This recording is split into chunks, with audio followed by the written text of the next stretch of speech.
sumusulyap mula sa likod ng liwanag.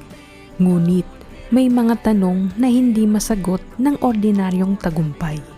Paanong sa napakaraming mga awit sa mundo, biglang napansin ng isang sikat na banda sa kabilang panig ng daigdig?